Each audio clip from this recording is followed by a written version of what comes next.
ओम श्री गंगाई नाथाय नमः। जय श्री गुरुदेव, जय श्री दादा गुरुदेव। आप सबका स्वागत है आज के सत्संग में। मेरा नाम राजशिव है और मैं एक सिद्धयोग साधक हूँ। सिद्धयोग की साधना से जो परिवर्तन आते हैं उन परिवर्तनों को मैं YouTube के माध्यम से अपने इन सत्संग के माध्यम से सबके साथ जो है साझा करता हूँ, ताकि जो लोग साधना कर रहे हैं उनको अपनी साधना को समझने में सहायता प्राप्त हो। तो मुख्य रूप से तो हम सत्संग दो भागों में करते हैं। पहला भाग जो है वो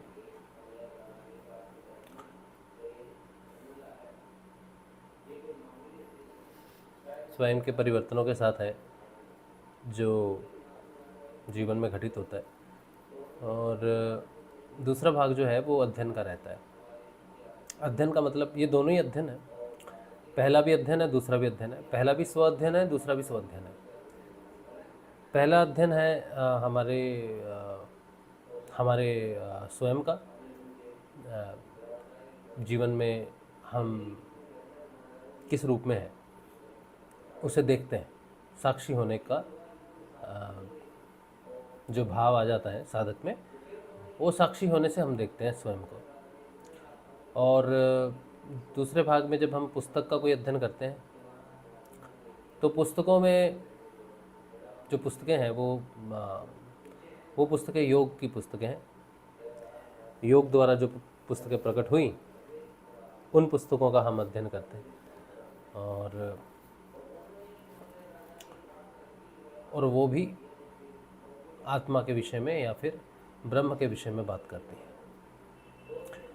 पहले अध्ययन में जो पहला अध्ययन है, जो स्वयं का अध्ययन है हमारा, अपने स्वरूपों का अध्ययन है, साक्षी भाव से होने वाला अध्ययन है। इसमें व्यक्तिगत चेतना को लय होते हुए हम देखते हैं। व्यक्तिगत चेतना नष्ट होती है, जिसमें हमारी पहचान आती है समाज के सामने। और दूसरे अध्ययन में हम देखते हैं कि जो राइजिंग है, आत्मा का जो उत्थान है, पुस्तकों के अध्ययन से हम आत्मा के उत्थान को जानते हैं, ब्रह्म के उत्थान को जानते हैं, ब्रह्म के अस्तित्व को जानते हैं। और पहले भाग में हम जानते हैं कि वो कौन है जो ब्रह्म के ऊपर में आवरण की तरह, माया आवरण की तरह छाई रहती है, उसको हटते हुए देखते हैं। तो माया के हटते हुए देखना माया को ब्रह्म के ऊपर से, ये हमारा अध्ययन है। और जब हम देखते हैं तो हम ब्रह्म को तो नहीं देख पाते, क्योंकि हम उतने सक्षम नहीं है कि ब्रह्म को जान पाए। तो हम माया को, जिसके अधीन हम हैं कई जन्मों से हैं, तो हम उसको हटते हुए देखते हैं कि ये माया है। हम चित्त की जो 3 वृत्तियां हैं, उन वृत्तियों के अधीन जो बाकी का कार्यक्रम है, उसको समझते हैं कि ये चीज़, हम जुड़े हुए हैं इस चीज़ से, ये चीज़ टेम्परेरी है, ये चीज़ नष्ट हो सकती है, ये आज है कल नहीं है। तो माया का साक्षात्कार करना, उसको जाते हुए देखना, नष्ट होते हुए देखने। क्योंकि हम समझते थे कि हम ही हैं, वो मैं ही हूँ, कर्ता भर्ता धर्ता मैं ही हूँ। इसलिए जब माया नष्ट होती है तो मैं नष्ट होता है। माया के नष्ट होने का मतलब है मैं का नष्ट होना। तो स्वाध्ययन में, साधना से, योग से मैं के नष्ट होने के बारे में जानकारी प्राप्त होती है, जो हमें सरलता और साधारणता प्रदान करती है। और साथ ही हमें, जब हम ये वाला जब अध्ययन करते हैं, ये जो मैं का अध्ययन है, मैं के नष्ट होने का अध्ययन है, ये ही जीवन का सबसे महत्वपूर्ण, मानव जीवन का सबसे महत्वपूर्ण दर्शन है। जो द्वितीय भाग है, जिसमें हम पुस्तकों का, आध्यात्मिक पुस्तकों का अध्ययन करते हैं, वो अध्ययन द्वितीय ही है और द्वितीय ही रहेगा, प्रथम नहीं रह सकता। शास्त्रों का अध्ययन कभी भी प्रथम नहीं रहना चाहिए। सबसे पहले शास्त्र का अध्ययन नहीं करना चाहिए किसी को भी। उठे जगे और शास्त्रों का अध्ययन शुरू किया, ये तरीका गलत है। क्योंकि हम अगर शास्त्रों का अध्ययन करेंगे, शास्त्रों को समझेंगे और शास्त्रों को समझाएंगे, तो व्यक्ति विशेष की चेतनाओं में फंस जाएंगे।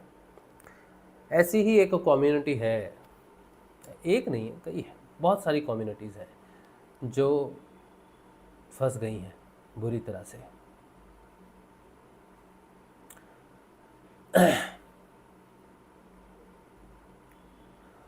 और जो गुरु अपने शिष्यों को वेदों को पढ़कर समझाते हैं, वो अपने शिष्यों का सबसे बड़ी क्षति करते हैं। जो शिष्य गुरु के पास जाता है और गुरु उसको वेद पढ़ के समझाता है, वो शिष्य की क्षति है।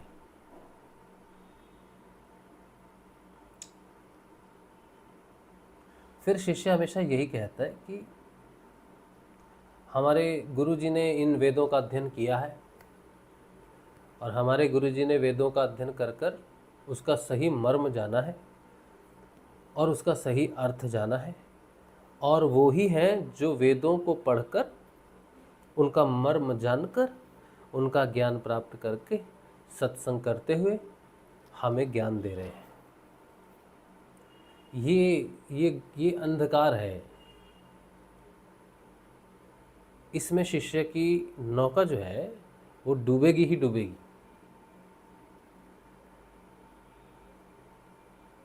ये बिल्कुल सही बात है कि आपको शास्त्रों का अध्ययन किसी ऐसे ब्राह्मण के पास करना चाहिए जिसने उन शास्त्रों को पढ़ के न जाना हो, स्वयं को जानते हुए उसके अंदर से जो वेद प्रकट होते हैं उनके आधार पर वो जब अध्ययन करता है, समझता है, तब आप उसके पास जाकर जब अध्ययन करेंगे तो वो आपको समझा सकता है। ये सही बात है, लेकिन आधी है।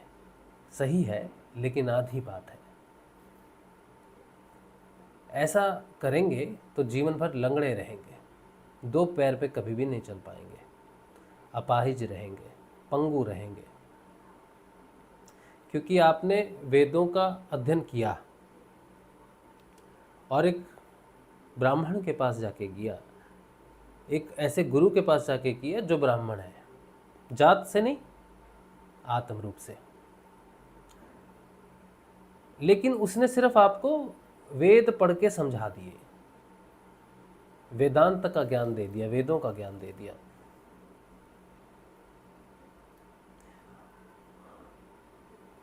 और आपने जान लिया कि ये ब्रह्म है, वो ब्रह्म है। और आपने कहा कि हम जानते हैं कि कौन ब्रह्म है, वही ब्रह्म है, वही परमात्मा है, वही सब कुछ है। तब जीवन खड्डे में गिर गया। और ये हर जगह होता है। लोग मंदिरों में जाते हैं, कोई जिसकी जैसी श्रद्धा होती है, कोई शिव मंदिर में जाता है, शिव की कथाओं का अमृतपान करता है, कोई कृष्ण मंदिर में जाता है, श्रीमद् भागवत का पान करता है, गीता का पान करता है, भगवान कृष्ण की लीलाओं का, कथाओं का अमृतपान करता है।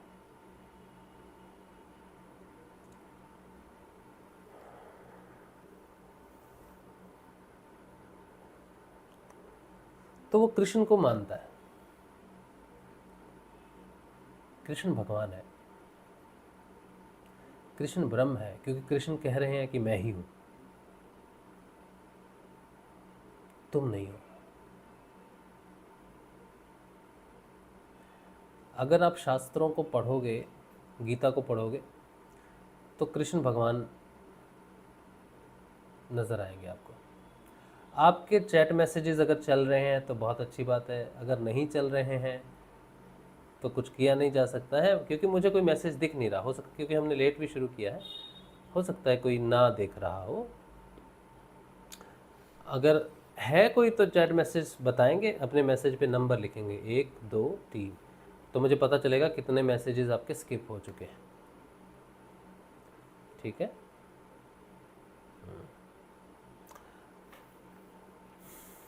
तो आप जब गीता पढ़ेंगे, गीता पढ़ने के बाद आप एक ही बात कहेंगे कि कृष्ण भगवान है, कृष्ण सर्वोपरि है, कृष्ण ही सब कुछ है। और फिर दुनिया की कोई ताकत, दुनिया की कोई भी ताकत आपको उस विश्वास से हिला नहीं सकती। लोग आएंगे अपने अपने तर्क लेके, नहीं कृष्ण भगवान थोड़ी है, कबीर जी हैं, लेकिन आप तर्क करोगे, दिमाग खराब है तुम्हारा। और कबीर वाले कहेंगे कि कबीर ही परब्रह्म है, कृष्ण नहीं। वो नहीं मानेंगे, जान दे देंगे, प्राण त्याग देंगे, लेकिन मानेंगे नहीं। और कृष्ण वाले भी यही करेंगे, मानेंगे नहीं कि कबीर परब्रह्म है। और शिव वाले माने, कहेंगे दोनों ही पागल हैं।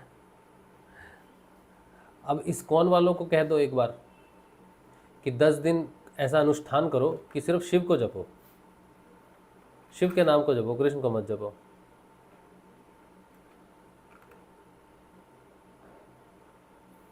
तो नहीं करेंगे, वो मानेंगे ये कि एक ही है, दो थोड़ी है, लेकिन जपेंगे नहीं, क्योंकि दृढ़ आस्था कृष्ण में है, क्योंकि गुरु ने बता दिया है कि कृष्ण ही सब कुछ है। इसी तरह से जो नाथ हैं, जो जो हिमालय पर हैं, अवधूत हैं, जो शिव, जो जो शमशान में रहते हैं, भस्म लगाते हैं, चिल्लम खाते हैं, हाँ, अघोरी हैं, उनको बोलो जाके कि शिव को छोड़ो, कबीर को पकड़ो, वो कहेंगे तुम्हें, तुम्हारी भस्म लगा लेंगे हमसे। तो उन्हें अगर ऐसा कहा तो कृष्ण की बात करेंगे तो कहेंगे हाँ तुम मानो कृष्ण, हमने तुमको मना किया है, विष्णु को मानो, हमारा तो भोला ही है, हमें तो वही पार लगाएगा। तो जब हम किसी स्वरूप को जानते हैं, भगवान के सगुण स्वरूप को जानते हैं, तो उसकी आराधना करते हैं और उसी को ही सत्य मानते हैं। लेकिन जब हम कृष्ण को मानते हैं, शिव को मानते हैं, कबीर को मानते हैं, या और भी होंगे, तो हम पंगु रह जाते हैं।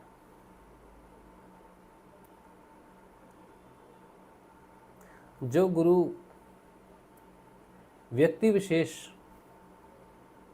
के रूप में भगवान को प्रस्तुत करते हैं, वो अनर्थ करते हैं।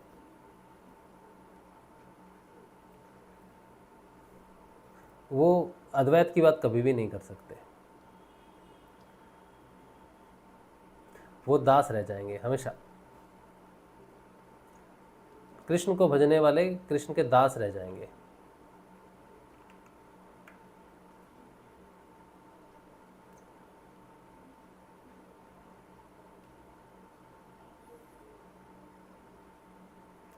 लेकिन जो गुरु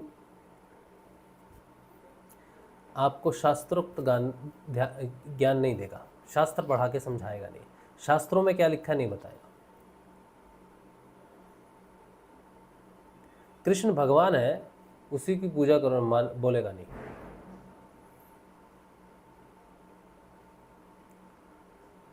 किसी व्यक्ति विशेष को मान के चलो बोलेगा नहीं।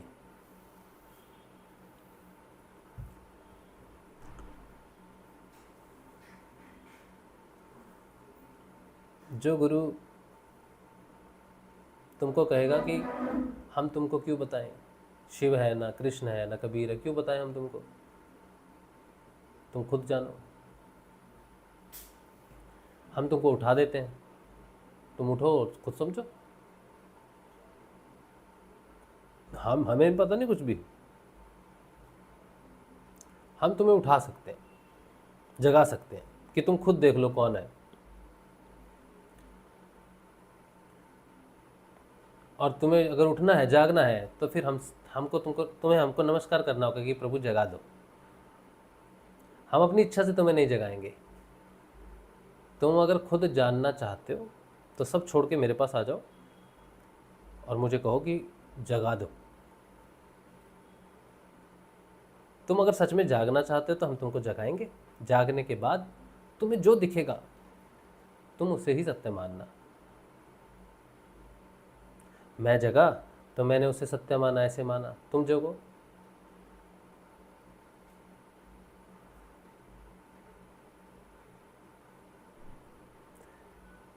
तो जो जग जाता है उसे कोई दिखता नहीं, उसे कोई व्यक्ति विशेष, कोई नाम विशेष दिखता नहीं।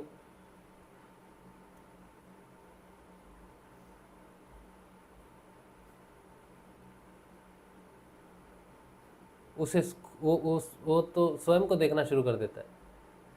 अब स्वयं को तो लोग देखते हैं, लोग भ्रम में भी फंस जाते हैं। फिर मैं ही हूँ भगवान, मैं ही राम हूँ।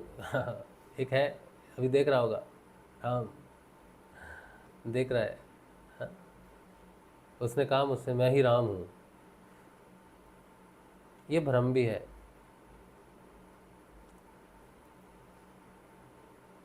राम एक चरित्र है। राम कोई व्यक्ति विशेष थोड़ी है, कोई शक्ति विशेष थोड़ी है। राम चरित्र है।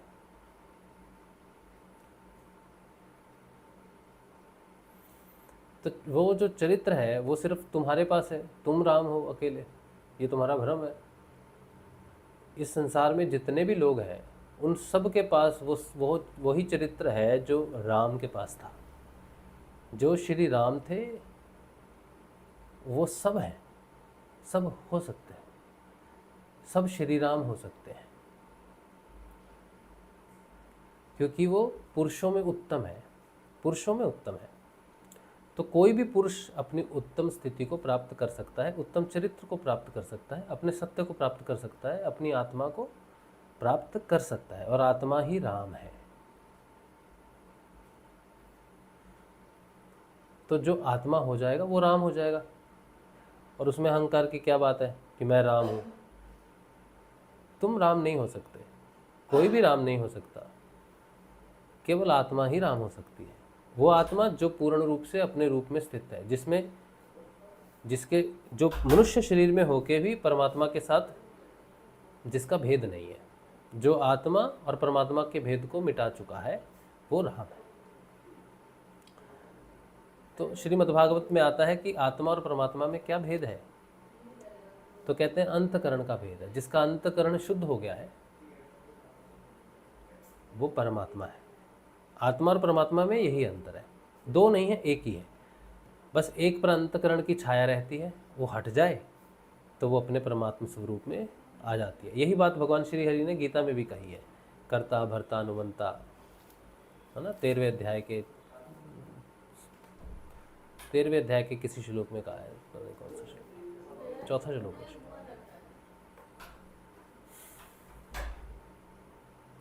तो आपको जब अपने दर्शन होंगे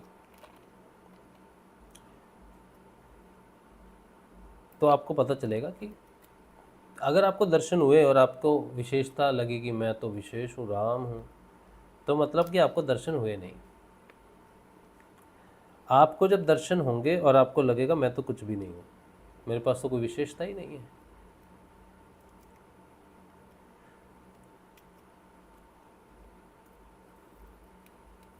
जब आप कह दो कि भाई मैं कोई विशेष व्यक्ति नहीं हूँ,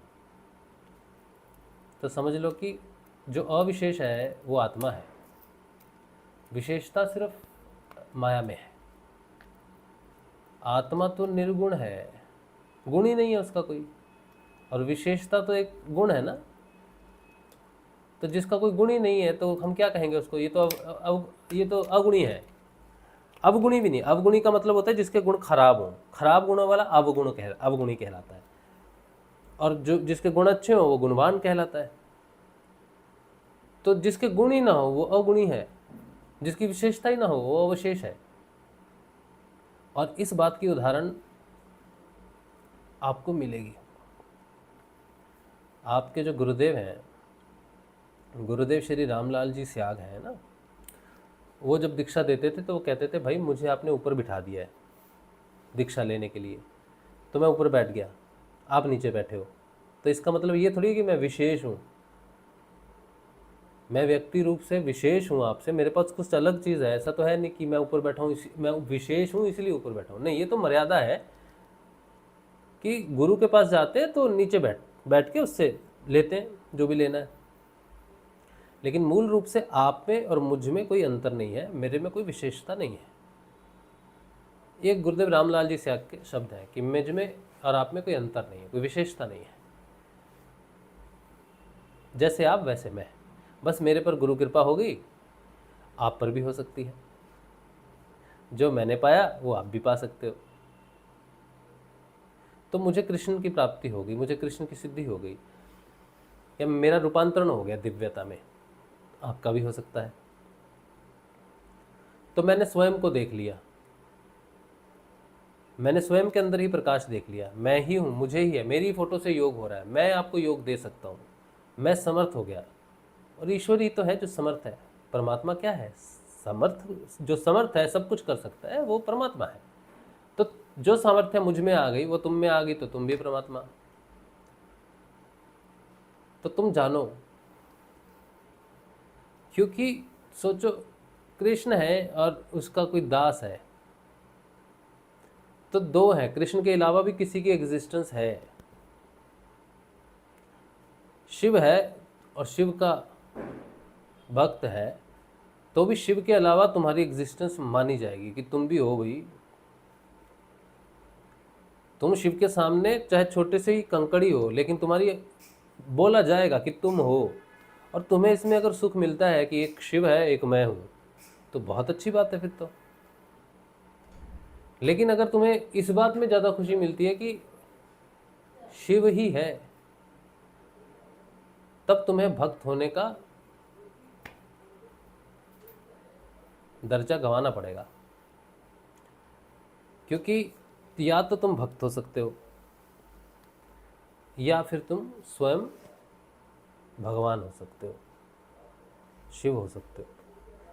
तुमको अगर शिव के सामने अस्तित्व रखना है तो भक्त का ही अस्तित्व हो सकता है बस, बाकियों का तो कुछ नहीं है।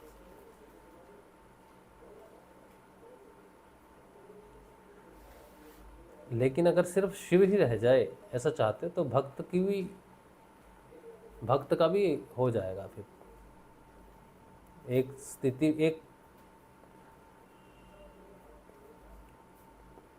एक स्थिति तक जाके भक्त को भी लय होना पड़ेगा।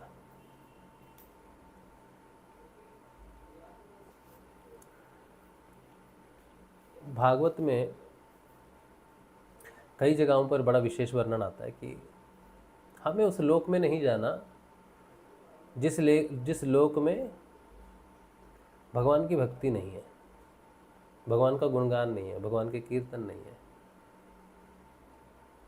वहाँ सब कुछ लय हो जाता है, वहाँ भक्ति कीर्तन साधना सब कुछ लय हो जाता है, वहाँ विष्णु ही है, वहाँ सब विष्णु ही है। तो भक्त की इतना भगवान के भक्त, कोई छोटा मोटा भक्त की बात तो मैं नहीं कर रहा। तो भक्त द्वैतवाद में रहना चाहता है, उस लोक में रहना चाहता है जहाँ कीर्तन है, भगवान का भजन है। और भगवान स्वरूप, अपने ही स्वरूप में जब हो जाते तो फिर अपना ही कीर्तन तो करेंगे नहीं फिर तो वो है जो है। लेकिन भक्त नहीं जाते वहाँ पर, उन्हें कहो वो ठुकरा देते हैं, भगवान होना ठुकरा देते हैं। विष्णु जिसकी वो भक्ति कर रहे हैं, चाहे विष्णु है चाहे कृष्ण है, ठुकरा देते हैं कि हमको परम पद नहीं चाहिए। बहुत जगह आता है गीता में, बड़े बड़े भगवान के ऐसे ऐसे भक्त हुए हैं, भगवान ने उन पर कृपा की कि भोगो, जो भोगना है, हजारों हजारों साल भोग लो और फिर मेरे धाम में प्रवेश करो। तो भगवान के धाम भी कैटेगराइज्ड है कि किस तरह से कहाँ रहना चाहते हो। मुझ में परिवर्तन होना चाहते हो तो आओ, हो जाओ मुझ में एक। तो वो मना कर देते हैं, अद्वैतवाद में नहीं जाते। कितनी विचित्र बात है, आत्मा और परमात्मा का भेद बना ही रहता है।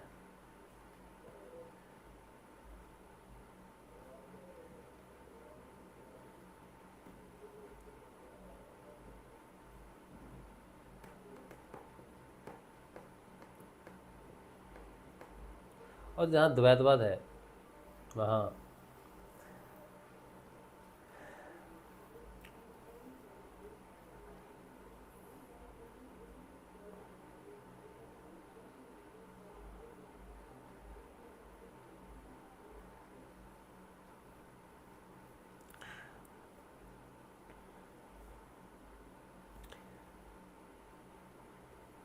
जहाँ द्वैतवाद है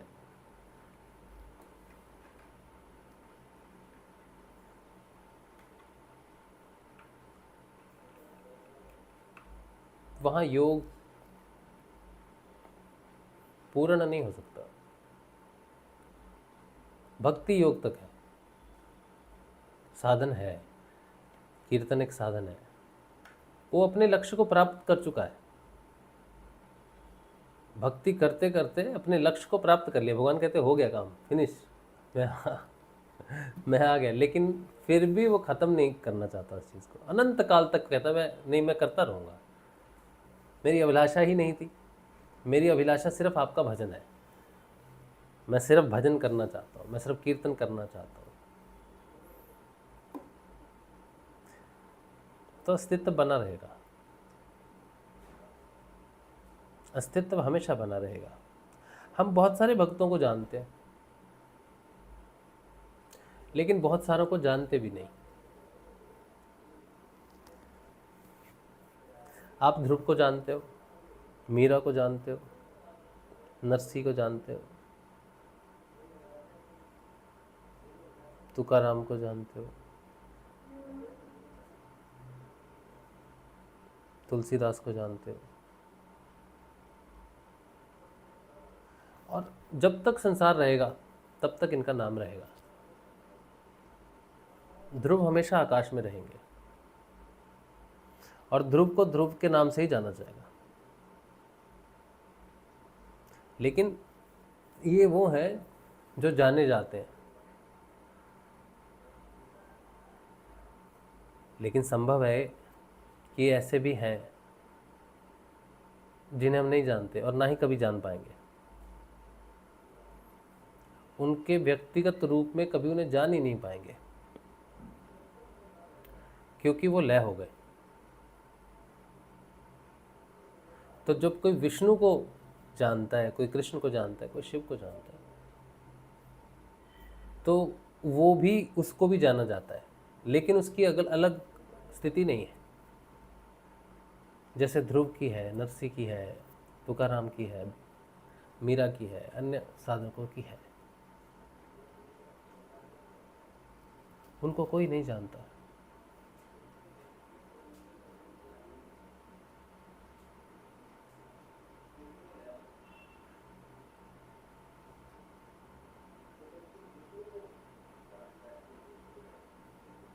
वो कौन है, कब आए कब गए, पता भी नहीं हमें। उन्होंने तपस्या की, वो लय हो चुके, भक्ति की, कठिन कठिन भक्ति की, लेकिन समय के साथ उनका नाम लय हो गया। उनको भक्त के रूप में याद नहीं किया जा रहा। अब जहाँ जहाँ विष्णु को याद किया जा रहा है, जहाँ जिसके भी आराध्य है, जिसको भी उन्होंने, जिसमें वो लय, जिस रूप में वो लय हो गए, अब वो रूप जहाँ जहाँ है वो वहीं है। तुम भगवान विष्णु को भोग लगाते हो, कोई भगवान कृष्ण का कीर्तन कर रहा है, संकीर्तन कर रहा है, उसका भी हो रहा है। वो अद्वैतवाद में है, वो स्वयं कृष्ण हो गया है, वो स्वयं विष्णु या शिव हो गया है। जो भी था वो स्वयं हो गया है।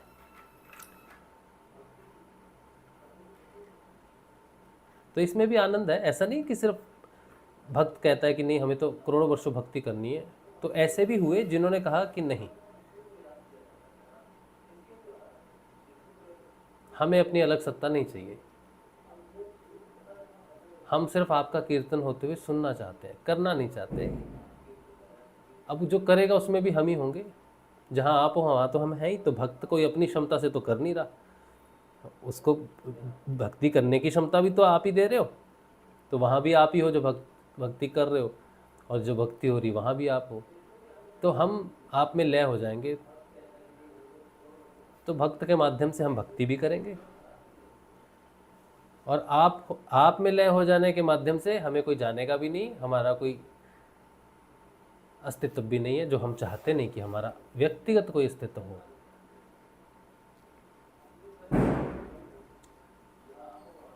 तो ऐसे बड़े संत हुए हैं, ऋषि हुए हैं, महर्षि हुए हैं, गुरु हुए हैं, जिनको आप जानते हो। और जब तक संसार रहेगा, बार बार प्रलय उत्थान होता रहेगा, उनका नाम रहेगा, कभी मिटेगा नहीं।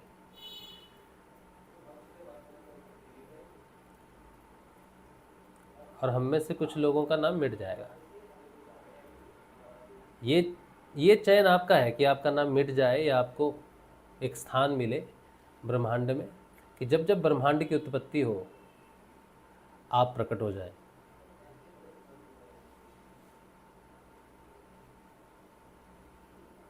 चयन आपका है। विवेकानंद का चयन है कि हम नहीं जाएंगे, हमें मोक्ष नहीं चाहिए, हमको मनुष्य की मदद करनी है, उसका मार्गदर्शन करना है, एक चेतना के रूप में, सहायक के रूप में मदद करनी है। विवेकानंद का चयन है कि जब तक पूरी मानवता का परिवर्तन नहीं हो जाता, जब तक मानवता अपने लक्ष्य को प्राप्त नहीं करती, हम नहीं जाएंगे। श्री अरविंदो ने भी यही चुना है, मानवता का परिवर्तन, अपने लिए नहीं मांगा कुछ भी।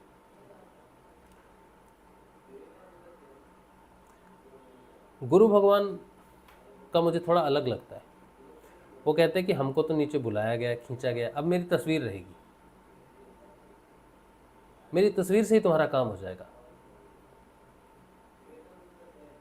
तो हम अगर कहें गुरु भगवान सूक्ष्म लोक से हैं, हमारी मदद कर रहे हैं, तो उन्होंने सूक्ष्म लोक से मदद करने वाला कोई फंडा ही नहीं है। वो तो कहते हैं मेरी तस्वीर आ गई है, यही तुम्हें योग दे देगी, यही तुम्हें जागृत कर देगी, इसी से तुम अपनी पूर्णता प्राप्त कर लोगे, मेरी तस्वीर रहेगी।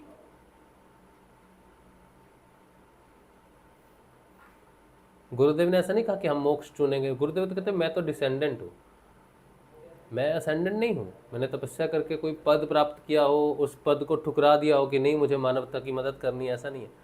मैं ऊपर से नीचे मुझे खींचा और मैं नीचे आया हूँ, और जिस शरीर में मैं आया हूँ अब इसी में ही रहूँगा हमेशा। तो शरीर की तो एक लिमिट है, लेकिन मेरा अस्तित्व मेरा तस्वीर के रूप में, मेरी फोटो के रूप में, तुम जिस पर बना लो मैं वहीं जाग जाऊंगा। तुम पत्थर की मूर्ति बना लो, तुम कागज पे बना लो, तुम लकड़ी की बना लो, तुम कैसे भी कर लो, तुम जहां मेरा सृजन जिस रूप में करोगे मैं सृजन हो जाऊंगा मेरा। कोई सूक्ष्म लोक से मदद कर रहा हूँ नहीं, मैं तो स्थूल लोक में हूँ, तुम्हारे पास हूँ, तुम्हारे सामने हूँ। जैसे कहते हैं भगवान साक्षात गुरु मदद करता है, तो मेरी फोटो साक्षात है, मेरी फोटो से बात करो, मेरी फोटो से मार्गदर्शन मांगो। अब तुम्हें असेंड करने की जरूरत नहीं है, मैं डिसेंड हो गया हूँ नीचे, और मेरा अस्तित्व हमेशा बना ही रहेगा नीचे। ग्राउंड लेवल पर आके मैं तुम्हारी मदद कर रहा हूँ और कभी नहीं जाऊंगा। मेरी चेतना सदैव इस धरती के ऊर्जा में और मैटर में सदैव विकसित है। तुम उसे किसी भी मैटर को बना के मेरी ऊर्जा से अपनी ऊर्जा को जगा सकते हो। और एक बात गुरुदेव की बड़ी विशेष बात है, गुरुदेव ने अद्वैत का सिद्धांत पेश किया है। गुरुदेव ने भक्ति का नहीं किया कि भक्त बनो, बहुत बड़े भक्त बनो। गुरुदेव ने ऐसा कोई संदेश नहीं दिया। गुरुदेव ने कहा नाम जपो और अपने रूप में परिवर्तित हो जाओ, अद्वैत में सिद्ध हो जाओ, तुम ही हो। और गुरुदेव ने अपनी पुस्तक में खास लिखा है कि तुम मेरे दास नहीं हो सकते। भक्त दास है,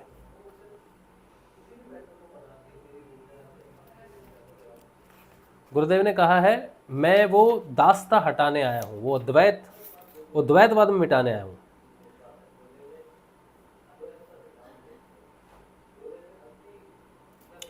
गुरुदेव की पुस्तक है बाइबल की भविष्यवाणियां, उसका 3रा चैप्टर है।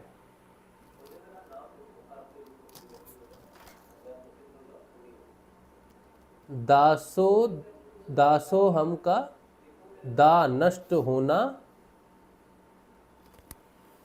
किधर गया, देखो क्या लिखा है, दासो हम का दा नष्ट होना ही जीवन का उद्देश्य।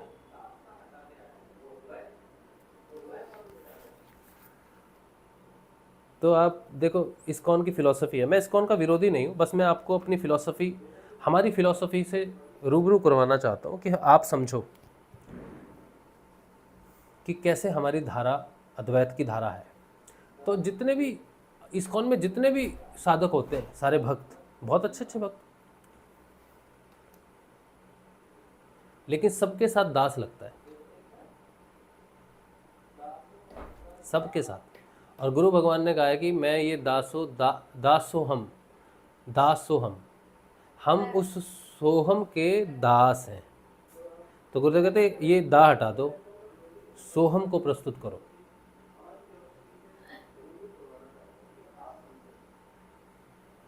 तो भक्तिवाद विषय नहीं है मुख्य रूप से, परिवर्तन उसमें स्थित हो जाना,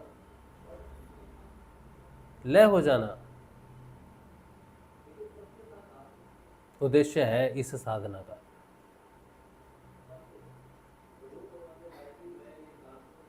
तो हम में से कोई उच्च भक्त हो जाएगा, कोई मीरा हो जाएगा, कोई नरसी हो जाएगा, ऐसी उम्मीद आपको नहीं करनी चाहिए। हमारा नाम संसार याद रखे, ये होगा नहीं कभी, होना भी नहीं चाहिए। अगर हमारा नाम रह गया और हमें अलग से जाना जाए, भगवान को अलग से जाना जाए, वही वो समय था 2024, 2026, 2050, 2010, तब ये भक्त हुए थे, 2080, कुछ और आएंगे आगे 2090, है ना, आगे बढ़ेगा तो समय। फिर अभी ये 2100 चल रहा है, 21वीं सदी चल रही है, फिर 22वीं सदी आएगी, फिर 23वीं सदी आएगी, 24वीं सदी आएगी। तो किसी न किसी सदी में इस साधन पथ पर लोग आएंगे जो हमसे कहीं अच्छे होंगे, जिनको दुनिया उच्चतम शिखर पर बिठाएगी, जिनका बहुत कुछ होगा। लेकिन जहाँ तक मुझे लगता है कि सिद्ध योग में कोई ऐसा कोई उच्चतम श्रेणी, कोई नरसी आ जाएगा, कोई मीरा आ जाएगी, ऐसा होने वाला नहीं है। क्योंकि ये पथ में ये पूर्ण योग है, इसमें आपके अस्तित्व का बचना नामुमकिन है।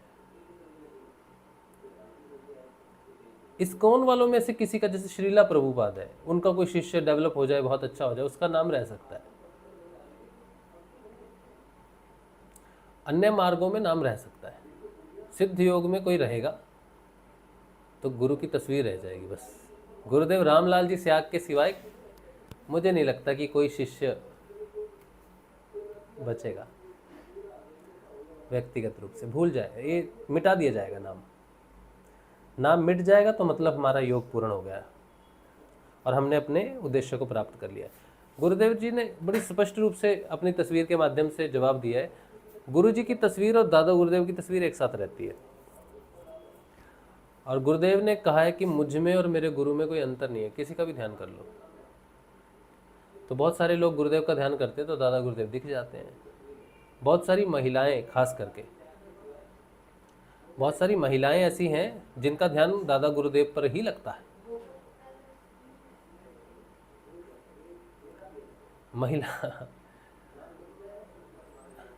पुरुष साधकों का उतना ध्यान बाबा पर नहीं लगता। लेकिन जहाँ तक मेरा अनुभव है, जहाँ तक मैंने महिला साधकों से बात की है, मैंने जितना मेरा अनुभव रहा है, उसमें से 80% महिलाओं का ध्यान दादा गुरुदेव पर लगता है। अब ये क्या बात है हमको मालूम नहीं।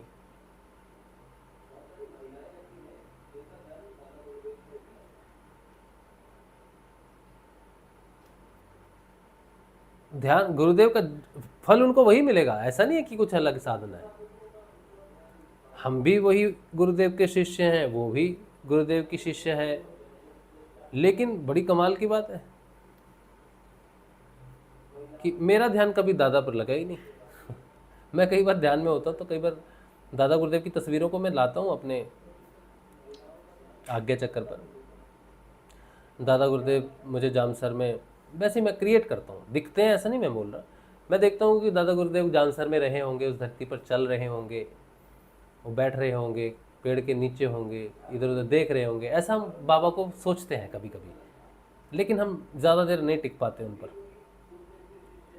उनकी कुछ एक तस्वीरों के माध्यम से हम उनको देखते हैं।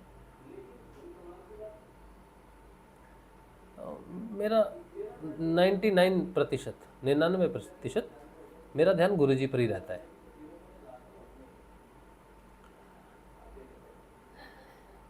तो इसमें कोई अंतर नहीं है कि मेरा ध्यान गुरुजी पे रहता है, आपका दादा गुरुदेव पर रहता है, तो भाई शायद उसमें कोई अंतर है। मेरा कहने का मतलब है अंतर कोई भी नहीं है।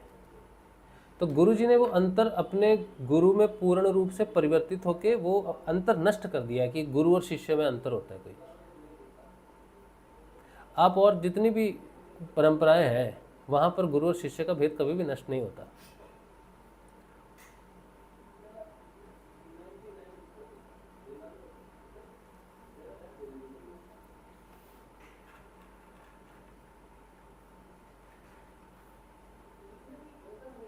सिर्फ अद्वैतवाद में ही संभव है, भक्तिवाद में संभव नहीं है। भक्ति, साधना को भक्ति बोलते हैं, हम जो साधना कर रहे हैं वो भक्ति ही है, लेकिन भक्ति हमारे पथ में भक्ति का एक अंतिम चरण है जहाँ पर हमें लय हो जाना है। अद्वैतवाद में हमें चले जाना है, प्रवेश कर जाना है, जो वो है दा खत्म हो जाएगा हमारा। जिस दिन हमारी भक्ति का अंत हो जाएगा उस दिन हमारा दा खत्म हो जाएगा और सो हम रह जाएगा। फिर हम ये नहीं कह सकते कि वो परम पिता है, वो परम पुरुष है, फिर कहेंगे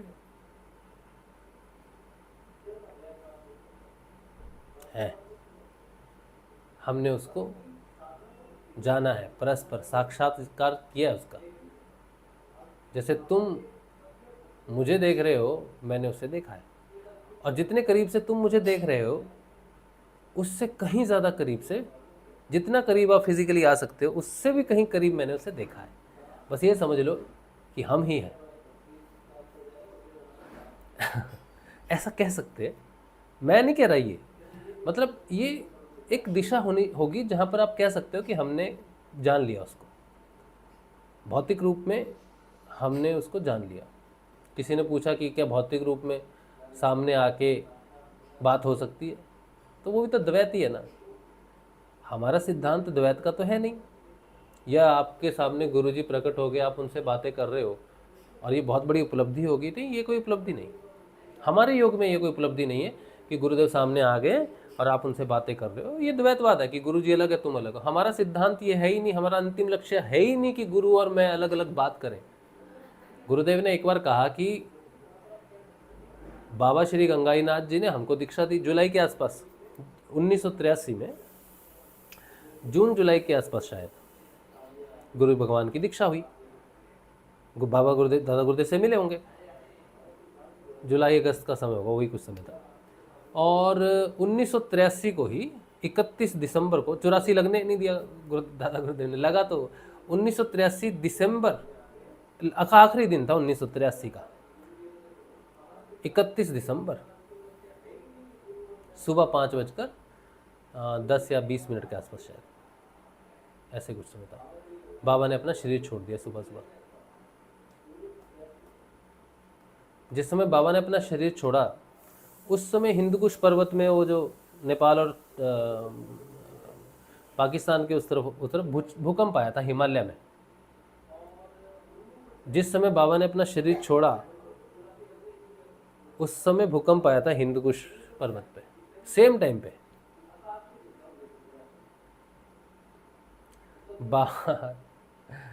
आप सोच के देखो कि बाबा का जो फिजिकल बॉडी है, जो चेतना उस फिजिकल बॉडी में बाबा ने है, और बाबा ने जब अपनी चेतना को फिजिकल बॉडी से अलग किया, हालांकि उन्होंने जीवित समाधि ली है, लेकिन एक तरह से उन्होंने अपने शरीर को प्रकृति के साथ लय कर दिया वहाँ पर। तो धरती कैसे रोई होगी, कैसे कांप गई, या कैसे उसने, या फिर ये समझो कि बाबा का जो मूल स्थान है, जो हिमालय है जहाँ पर भोलेनाथ अपना वास करते हैं, वो वहाँ वापस पहुँचे, अपनी स्थिति में पहुँचे। अब जैसे भी ले लो, आप भक्त हो, आप उनके शिष्य हो, आप जैसे चाहो। पर ये बात गुरुजी ने कही कि जिस समय बाबा ने अपना शरीर छोड़ा उस समय भूकंप आया था। अब आप इसकी जैसे भी जान सकते हो, इस चीज़ को जानो, स्वतंत्र हो आप, आपको कोई तोहमत नहीं लगाएगा इस चीज़ के लिए। बस आप बाबा की महिमा को जानो कि उनका संबंध क्या हो सकता है, पृथ्वी उनको कैसे जानती है, कैसे धारण करती है उनके शरीर को या उनकी चेतना को। तो गुरुदेव ने कहा कि दादा गुरुदेव भौतिक रूप से तो कुछ बोला नहीं, बताया ही नहीं क्या करना है, कैसे करना है, कोई जानकारी नहीं, कोई बात नहीं हुई, कोई ज्ञान व्यान कुछ दिया नहीं गुरुदेव ने तो बाहर से। फिर गुरुदेव ने कहा, फिर बाद में जब साधना में गुरुदेव आगे बढ़े तब उन्हें पता चला कि बाबा तो सूक्ष्म रूप से मेरे अंदर ज़्यादा प्रभावी है, वो व्यक्ति नहीं है, वो कोई शरीर नहीं है कि बाहर से कुछ दिशा निर्देश देंगे। वो जब मेरे भीतर आए, जब उन्होंने सब कुछ अपना मुझे दे दिया, तो गुरुदेव ने कहा मुझ में और उनमें कोई अंतर नहीं। तो गुरुदेव की तस्वीर, दादा गुरुदेव की तस्वीर एक साथ रहती है। तो गुरुदेव कहते किसी का भी ध्यान करो। और गुरुदेव एक जगह कहते हैं कि मैं कोई गुरु नहीं, गुरुदेव ये भी कहते हैं कि मैं कोई गुरु नहीं, विशेष नहीं। गुरु तो नाथ जी थे, यानी कि बाबा गंगाई नाथ जी गुरु थे। साधना तो उन्होंने की, मेरी साधना तो 1 रुपये में 100 रुपये में 1 रुपया भी नहीं है, 100 रुपये में 1 रुपये ही होगी, या 1 रुपया भी नहीं है। सारी साधना तो बाबा की है, और बाबा से पहले उनके गुरु की है, भवनाथ जी की, भवनाथ जी से पहले उनके गुरु की है। तो असंख्य गुरुओं की कमाई जो है, सारी कमाई जो है, वो आगे जो शिष्य आता है वो उसको मिल जाती है। मतलब दादा गुरुदेव ने अपनी साधना की, लेकिन पीछे जितने गुरुओं की साधना है वो बाबा को मिल गई कि ये लो, हमारी भी ले लो। तो ऑब्वियसली अगर आप एक व्यक्ति हो, आपने 100 साल के जीवन में साधना की है, और आपसे पहले शिव तक की लीनियज आ रही है जिसमें असंख्य गुरु हैं, समझो 100 ही है, 100 गुरुओं की लीनियज है समझो, तो 100 साल की साधना हुई सबकी, तो 10,000 साल की साधना तुमको तुम्हारी अपनी साधना 100 साल की, लेकिन 10,000 साल की साधना तुम्हें मिल गई, तो 10,000 के सामने 100 कितना हुआ?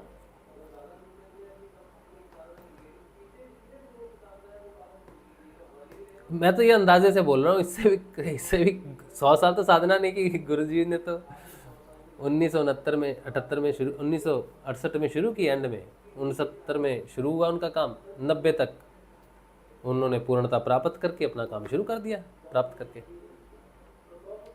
तो मूल रूप से 21-22 साल की साधना गुरुदेव ने की और अपनी चेतना को प्राप्त कर लिया, और फिर जो था वो हो गया। तो गुरुदेव ने ठीक ही कहा ना कि भाई इतनी असंख्य गुरुओं की कमाई है, मुझे तो मिल गई हेतु की कृपा से, मैं तो लुटा रहा हूँ उसको। तो इतने असंख्य गुरुओं की कमाई है, आपको वो सारी मिल जाएगी। अगर मैं गुरु का शिष्य हूँ, आप गुरु के शिष्य हैं, 10, 20, 50, 100, 1000 करोड़ लोग आए और सारे अपनी पूर्ण स्थिति को प्राप्त कर लें, तो सबको वो साधना इक्वली मिल जाएगी। ऐसा नहीं कि आधे 10% इसको मिली, 20%। आप पूर्णता प्राप्त करो, आप शिव हो। आप पूर्णता प्राप्त कर लो, आप कृष्ण हो। आप में और गंगाईनाथ जी में भेद खत्म हो जाएगा। गुरुदेव में भेद खत्म हो गया था, गंगाईनाथ जी में भेद बना रहा। गुरु जी और आपका भेद खत्म हो गया और शिव का भेद बना रहा, तो फिर वही मायने रखती नहीं बात। तो गुरु जी के साथ आपका भेद खत्म होने का मतलब है शिव के साथ भेद खत्म। आप में और शिव में लेश मात्र भी फर्क नहीं होना चाहिए। फिर अगर है तो फिर साधना पूरी नहीं हुई। कृष्ण में और आप में कोई भेद रह गया साधना पूर्ण होने से पहले, तो साधना पूरी नहीं हुई अभी। आपका अंत जो है, आपका जो लक्ष्य है, आपका पूर्ण परिवर्तन कृष्ण में हो जाएगा। अच्छा, कुछ महानुभवी लोग ऐसे हैं जो कृष्ण को पूर्ण नहीं मानते। वो कहते हैं कृष्ण पूर्ण नहीं है, कबीर वाले भी हैं और दूसरे भी हैं। ऋषि अरविंदो वाले भी नहीं मानते कृष्ण को पूर्ण नहीं मानते। जो ऋषि अरविंदो को मानते हैं वो कृष्ण को पूर्ण नहीं मानते हैं। कुछ लोग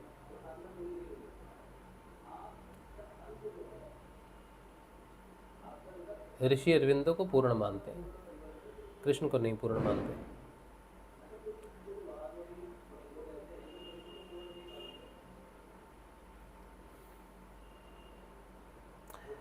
लेकिन हमारे लिए तो न ऋषि अरविंदो बड़े या छोटे हैं, न कृष्ण बड़े या छोटे हैं, न गुरुदेव बड़े और छोटे हैं। हमारे लिए अगर दो हैं तो हम उस पथ को अपनाएंगे नहीं। अगर ऋषि अरविंदो का पथ हो और कहें कि ऋषि अरविंदो ऊपर है, बड़े हैं कृष्ण से, तो हम ऋषि अरविंदो के पथ पर नहीं चलेंगे। अगर गुरुदेव कहें कि गुरुदेव ऋषि अरविंदो से बड़े हैं या श्री कृष्ण से बड़े हैं, तो हम गुरुदेव के पथ पर भी नहीं चलेंगे। हमको बड़े वाले को पकड़ना ही नहीं है। हमारा बड़े वाले में कोई इंटरेस्ट ही नहीं है, चाहे वो कितना ही बड़ा हो। कोई शिव से बड़ा हो, कोई कृष्ण से बड़ा हो, कोई अरविंदो से बड़ा हो, गुरुदेव सबसे बड़े हो, तो हमको गुरुदेव नहीं चाहिए।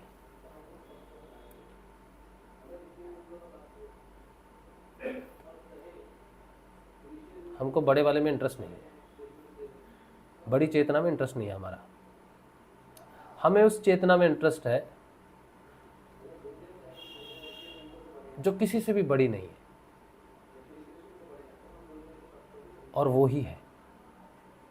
वही छोटी चेतना है, वही बड़ी चेतना है, वही मध्यम है, वही है। बस वो कहेगा मैं ही हूं, मुझसे कोई बड़ा नहीं है, मुझसे कोई छोटा भी नहीं है। सब मुझी से प्रकट होते हैं, मुझी में लय होते हैं। न मैं किसी से बड़ा, क्योंकि मैं ही हूं। मैं अपने आप से बड़ा तो हो नहीं सकता। दो हो तो मैं किसी से बड़ा हूं। तो जहां बड़ा है, जिसकी चेतना उसकी चेतना बड़ी है, वहां वो पथ मेरा नहीं है, मेरा तो नहीं है एटलीस्ट। इसीलिए हम अपने आप को जानेंगे। हम किसी को विशेष या महान मानकर अपने जीवन की धारा को नहीं चला सकते।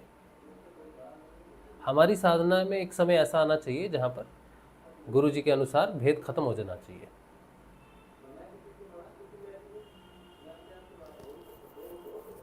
हम विशेषता नहीं होनी चाहिए, कोई भी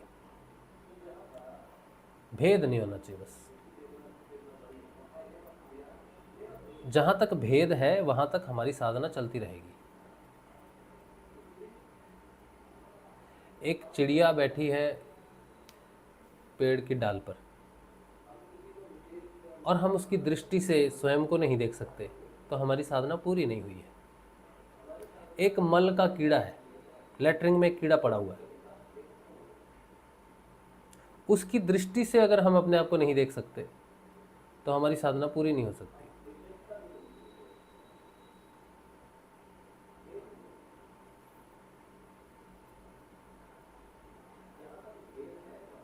इसीलिए हमारे लिए कोई चेतना बड़ी या छोटी नहीं हो सकती।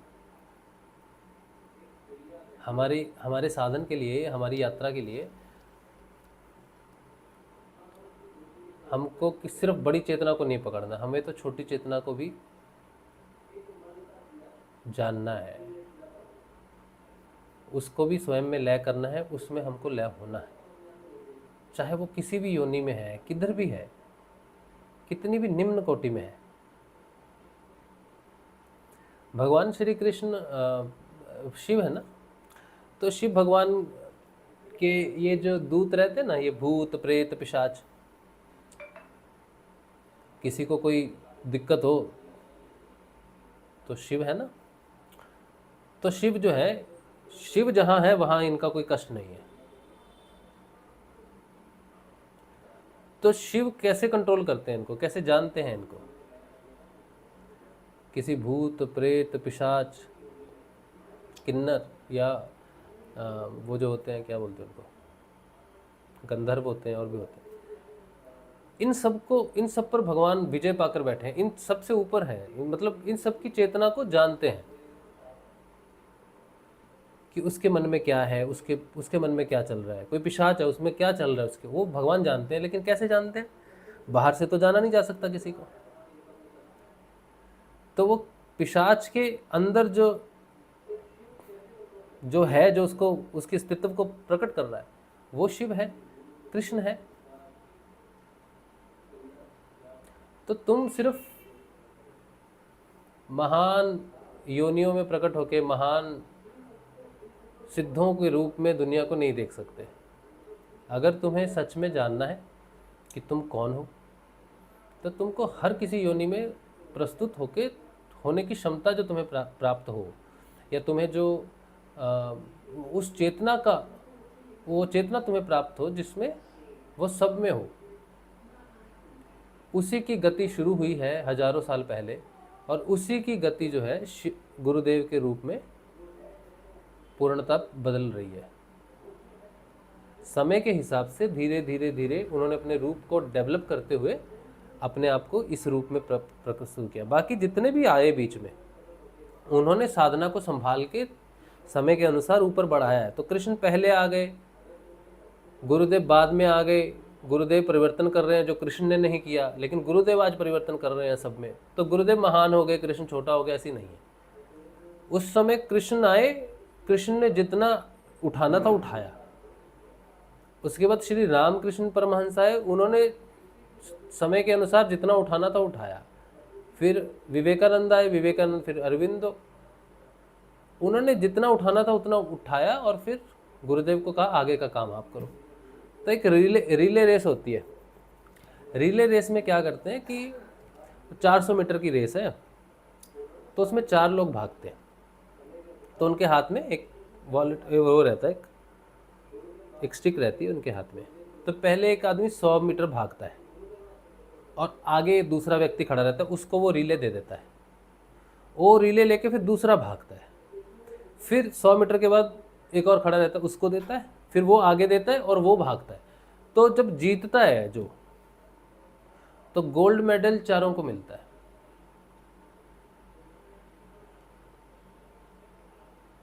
एक तेज भागा, 300 मीटर पे जो खड़ा था वो तेज भाग गया, थोड़ा उसने थोड़ी लीड निकाल ली, तो कहेंगे भाई देखो ये व्यक्ति तेज भागा, इसको तो हम देंगे प्लेटिनम, गोल्ड प्लेटिनम, बाकियों को गोल्ड देंगे, इन्हें प्लेटिनम, गोल्ड से ऊपर शायद होता प्लेटिनम, पता नहीं। तो इनको हम थोड़ा सा विशेष देंगे, ये ज़्यादा महान व्यक्ति हो गए। और दूसरे नंबर पे जो था वो नहीं कर पाया वो चीज़। तो ऐसा नहीं है। ये संसार का उत्थान रिले की तरह हुआ है। भगवान के अवतारवादों ने, भगवान की चेतना जिस तरह से प्रकट होती गई, वो आज इस यहाँ पर पहुँचकर वो कंप्लीट होता है। और वो जो रिले था वो सबको दे दिया गया है। अब अपनी अपनी क्षमताओं से भागो, और जो हमारे पास है वो ले लो। जो पूरी कर लेगा रेस उसे मिल जाएगा। अब अंतर देखोगे तुम तो फिर देखते रहो। तो सिद्ध योग की साधना में कोई बड़ा छोटा नहीं होगा। कोई बड़ा साधक है, कोई छोटा साधक है। बहुत हमने साधना के वो समय देखा है जो आप लोग नहीं देखोगे। अब जो नए साधक आएंगे ना, वो समय नहीं देखेंगे जो हमने देखा है। मैं इसलिए कह रहा हूँ कि जिस समय गुरुजी का शरीर, जो गुरुजी ने शरीर छोड़ा 2017 से, उसके बाद जितने भ्रम पैदा हुए वो बहुत ज़्यादा थे।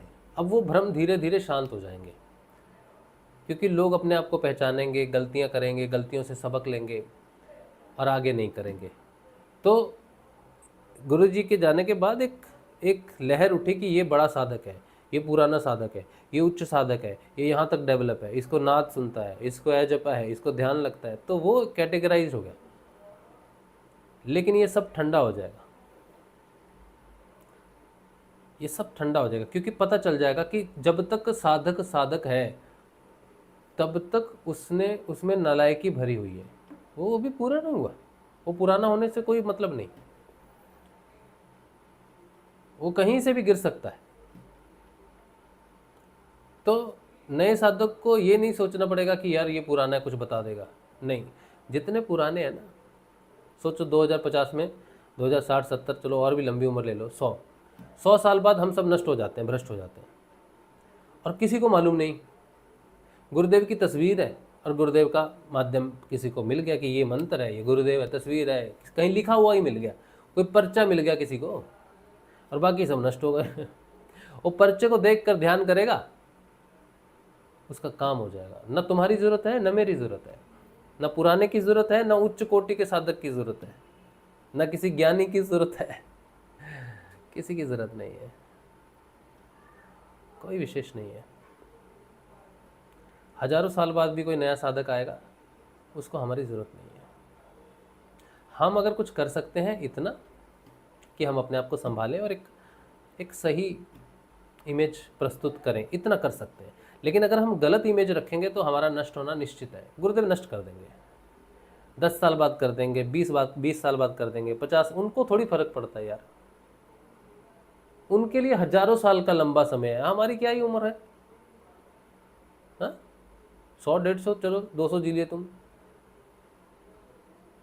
उन्होंने जिस दिन नष्ट करना है सब नष्ट कर देना, चलो जाओ, हो गया, हो गया, ईगो शांत हो गई, तुम महान हो गए, तुमने बहुत ज्ञान फैला दिया, बहुत लोगों की मदद कर दी, चलो।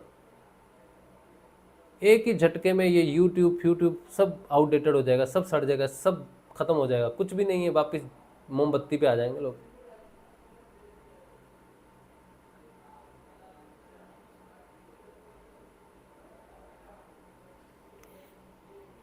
तो ये बात है। चलिए, कितना समय हमने नष्ट किया? 1 घंटा। कुछ कर नहीं सकते इसमें हम। चलिए, तो कोई प्रश्न हो तो ठीक है, नहीं तो फिर हम अध्ययन करेंगे अब।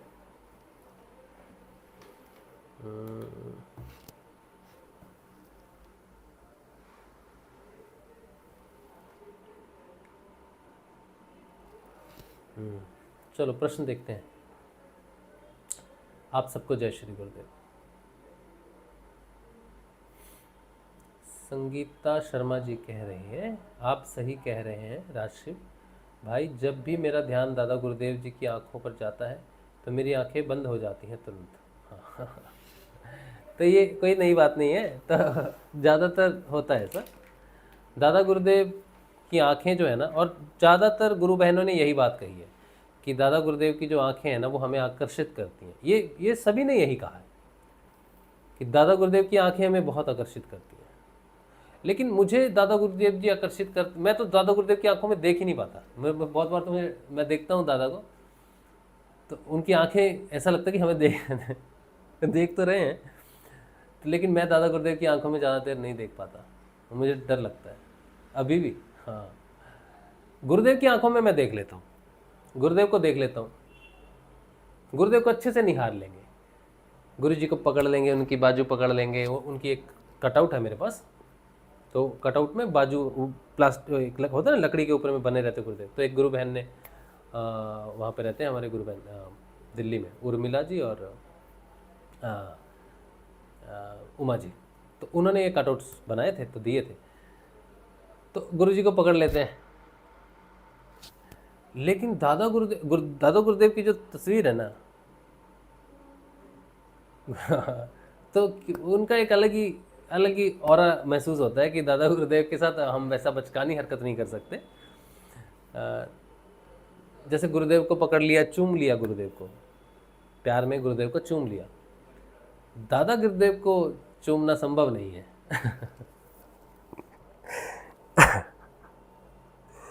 इसका कारण यह है कि हम अपने आप को पायस नहीं मानते, हम अपने आप को पवित्र नहीं मानते, और दादा गुरुदेव अग्नि के स्वरूप पवित्र हैं।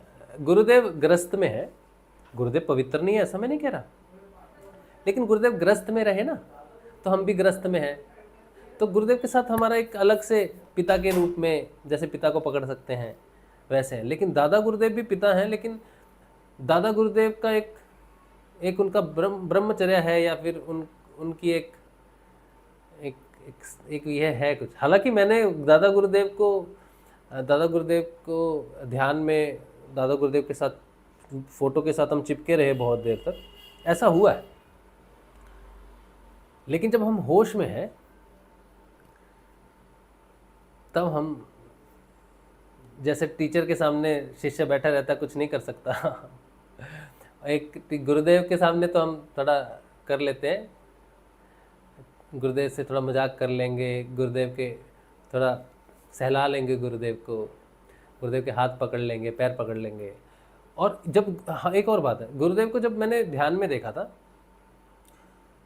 ध्यान में एक बार तो देखा तो गुरुदेव ने आका बेटा आजा बैठ, तो मैं उनकी गोदी में सिर रखकर पहली बार जब मैंने देखा था तब हो गया। उसके बाद मैंने एक दो बार फिर से गुरुदेव को देखा था ध्यान में, पर आप यकीन करो कि गुरुदेव देख लें, गुरुदेव की दृष्टि अगर पड़ गई हम पर तो भी हमको डर लग रहा। ये सपने की बात है, सपने में गुरुदेव एक प्रोग्राम कर रहे हैं, एक मंच पर हैं और हम मंच के आगे नहीं हैं, मंच के पीछे हैं, ताकि गुरुदेव की सीधी दृष्टि हम पर जो पड़ी और गुरुदेव बस काम बोले, हम काम करेंगे, जो भी करना है, सफाई वफाई करनी है, बर्तन धोने हैं, प्रसाद बनाना, जो भी करना ठीक है, लेकिन हम सामने बैठे और कुछ नहीं कर रहे, बैठ के सिर्फ सुन रहे हैं गुरुदेव को। ओ गुरुदेव कहेंगे तू बैठा क्यों है? चल बात। तो ऐसा हमें लगता है कि हमको जो नए लोग आते हैं, जो नए शिष्य हैं, उनके वो गुरुदेव के सामने बैठ सकते हैं, नए व्यक्ति के लिए गुरुदेव के सामने बैठ के हाँ सुन रहे हैं गुरुदेव के। लेकिन हम अगर बैठ जाएं सामने गुरुदेव को सुनने के लिए तो गुरुदेव डांट देंगे, तुम क्यों बैठे हो, काम नहीं है कोई, चलो निकलो, हाँ काम करो जाके। तो एक बार सपने में ऐसा हुआ था कि गुरुदेव इधर आ रहे तो हम इधर चुप जा रहे, उधर आ रहे तो उधर चुप जा रहे, बस ये देख रहे कि गुरुदेव बस कुछ बोलें कि ये करना है तो हम भाग के वो काम कर देंगे।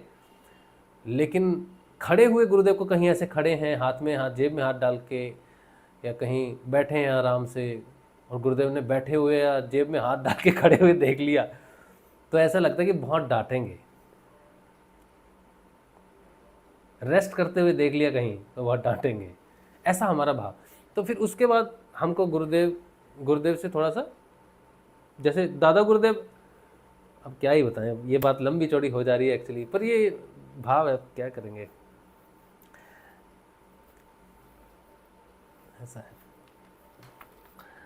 चलिए ठीक है, सबका अपना अपना होता है ना। लेकिन दादा गुरुदेव की आंखों में हम ज़्यादा देर नहीं देख पाते, तो दादा गुरुदेव के ललाट पे हम देखते हैं।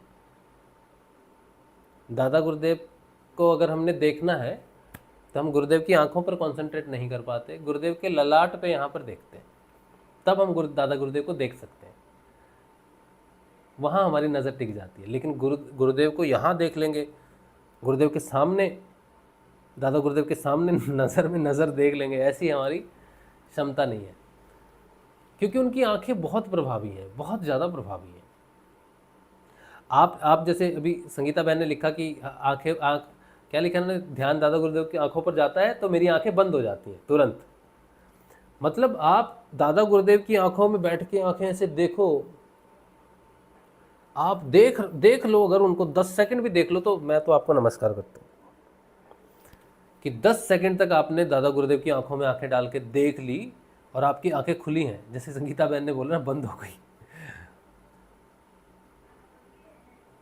10 सेकंड मेरे ख्याल से, अग्नि जैसे सूर्य है ना ऊपर, तो सूर्य को आंखें खोल के 10 सेकंड आप देखो, फिर तो आपको कुछ दिखेगा नहीं जैसे, और रोज अगर आप देखोगे तो अंधे ही हो जाओगे फिर तो, है ना, आंखें इफेक्ट हो जाएंगी।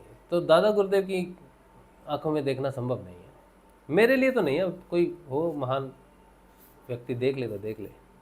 हाँ, गुरुदेव को भी हम शुरू में तो छोटे बच्चे की तरह गुरुदेव ने हमको प्यार दिया, लेकिन साधना में हम थोड़े से आगे बढ़े हैं तो उसके बाद गुरुदेव कहते बैठना नहीं है बेटा बैठा हुआ कहीं मिल गया मुझे, तू है, बैठा हुआ नहीं मिलना चाहिए, काम चलना चाहिए। तो चल रहा है, ऐसा हमारा भाव है, ठीक है, ये कोई सभी के लिए नहीं। हम एक पागल किस्म के इंसान है और बदनाम किस्म के इंसान है, हमारी बातों का बहुत लोग मतलब निकालते हैं अलग अलग तरीके से।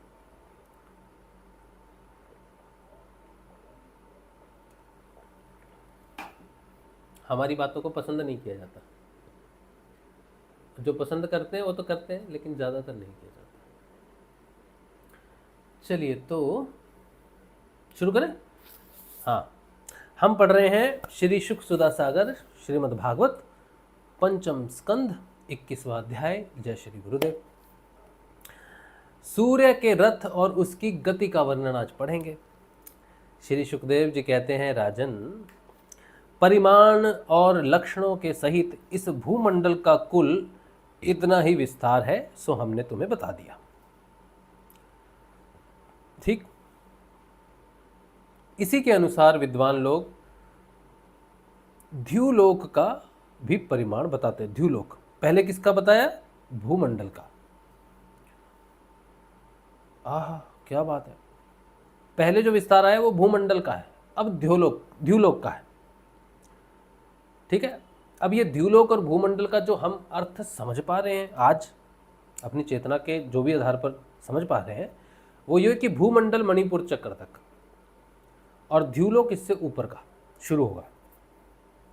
ठीक है, चलो, अब ये हमारा है, हमारे दर्शनों के हिसाब से हम जान पा रहे हैं। आप अपना द्युलोक खुद जानना, आप अपना भूमंडल खुद जानना। हमारे भूमंडल को और द्युलोक को आप अपना मत मानना, आप अपना जानो, हम अपना जान रहे हैं। जिस प्रकार चना मटर आदि के दो दलों में से एक का स्वरूप जान लेने से दूसरे का भी जाना जा सकता है।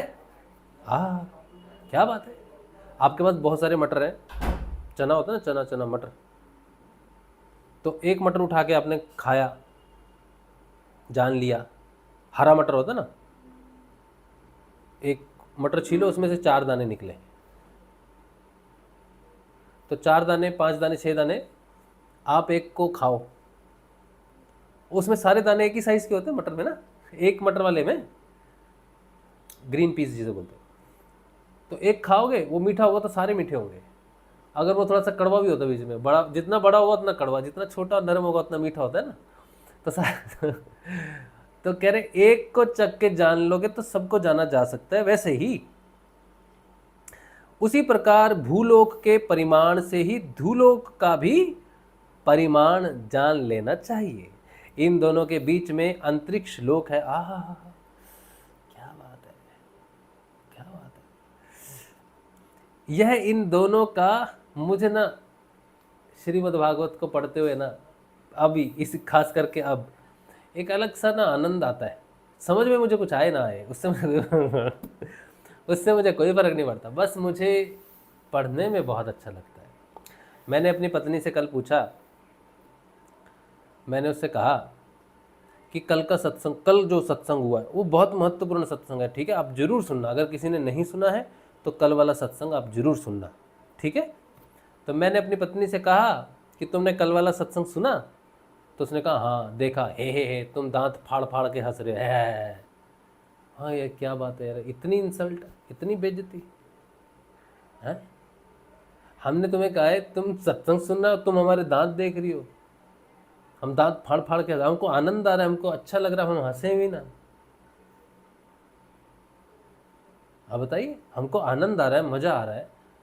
हम एक मित्र से मिल रहे हैं ऐसा लगता है मुझे, हम एक प्रेमी से मिल रहे हैं, हमको ऐसा लग रहा है, हमें बहुत अच्छा लग रहा है। दांत फाड़ फाड़ के हंसना हमको अच्छा लग रहा है, अंदर से लग रहा है। आपको तो कोई तकलीफ नहीं है हमारे दांत फाड़ फाड़ के हंसने से? आपको अगर कोई तकलीफ है तो हम दांतों को, हम एक रुमाल बांध देंगे भैया, है रुमाल बांधते? रुमाल भी नहीं है यार। हाँ ये है, ठीक है, चलो।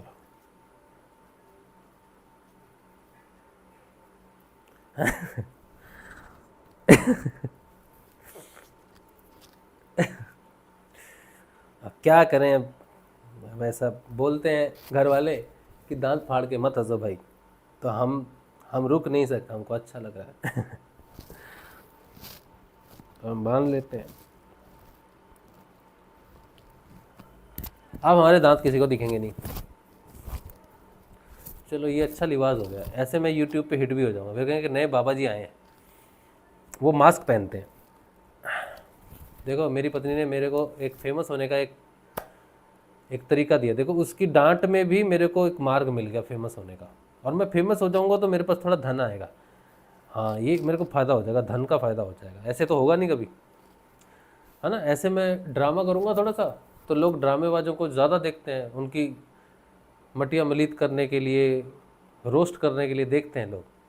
वो लोग देखेंगे मुझे रोस्ट करेंगे तो मैं मशहूर हो जाऊंगा, और मैं मशहूर हो जाऊंगा तो फिर लोग मुझे बुलाएंगे गेस्ट के रूप में, और मैं कहूँगा ठीक है भैया मैं आऊँगा गेस्ट के रूप में, लेकिन हम चार्ज करेंगे 125 रुपये।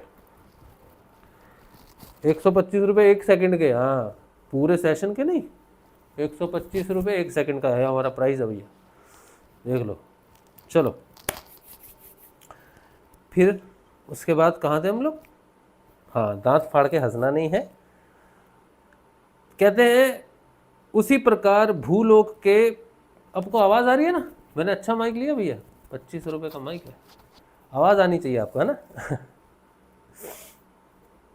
चलिए, इस प्रकार भूलोक के परिमाण से ही द्युलोक का भी परिमाण जान लेना चाहिए। इन दोनों के बीच में अंतरिक्ष लोक है, यह इन दोनों का संधि स्थान है। आहा, क्या बात है! इस अंतरिक्ष लोक जो है वो संधि स्थान है। इसके मध्य भाग में स्थित ग्रह और नक्षत्रों के अधिपति भगवान सूर्य अपने ताप और प्रकाश से तीनों लोकों को तपाते और प्रकाशित करते रहते हैं। वे उत्तरायण, दक्षिणायन और विषुवत नाम वाली क्रमशः मंद, शीघ्र और समान गतियों से चलते हुए समय अनुसार मकर आदि राशियों में ऊंचे, नीचे और समान स्थान में जाकर दिन रात को बड़ा छोटा या समान करते हैं। जब सूर्य भगवान मेष या तुला राशि पर आते हैं तब दिन रात समान हो जाते हैं। जब वृषादि 5 राशियों में चलते हैं तब प्रतिमास रात्रियों में एक एक घड़ी कम होती जाती है और उसी हिसाब से दिन बढ़ते जाते हैं। जब वृश्चिकादि 5 राशियों में चलते हैं तब दिन और रात्रियों में इसके विपरीत परिवर्तन होता है। इस प्रकार दक्षिणायन आरंभ होने तक दिन बढ़ते रहते हैं और उत्तरायण लगने तक रात्रियां। इस प्रकार पंडित जन मानसोत्तर पर्वत पर सूर्य की परिक्रमा का मार्ग 9 करोड़ 51 लाख योजन बताते हैं। उस पर्वत पर मेरु के पूर्व की ओर इंद्र की देवधानी दक्षिण में 51 लाख योजन बताते हैं। इस पर्वत पर मेरु के पूर्व की ओर इंद्र की देवधानी, दक्षिण में यमराज की, गलत पढ़ दिया। इस प्रकार पंडित जन मानसोत्तर पर्वत पर सूर्य की परिक्रमा का मार्ग 9 करोड़ 51 लाख योजन बताते हैं। उस पर्वत पर मेरु के पूर्व की और इंद्र की देवधानी, दक्षिण में यमराज की समय। ये आपको पता है ना, जब तक आप जागृत नहीं होते आत्म रूप में तब तक दक्षिण की दिशा रहती है, दक्षिण यमराज की दिशा है। और जब सूर्य दक्षिणायन होता है तो लोग मरना नहीं चाहते, यमराज ले जाएगा। उत्तरायण हो जाएगा, सूर्य उत्तर की तरफ बढ़ने लगेगा, तब मरेंगे, तो भगवान की दिशा में जाएंगे।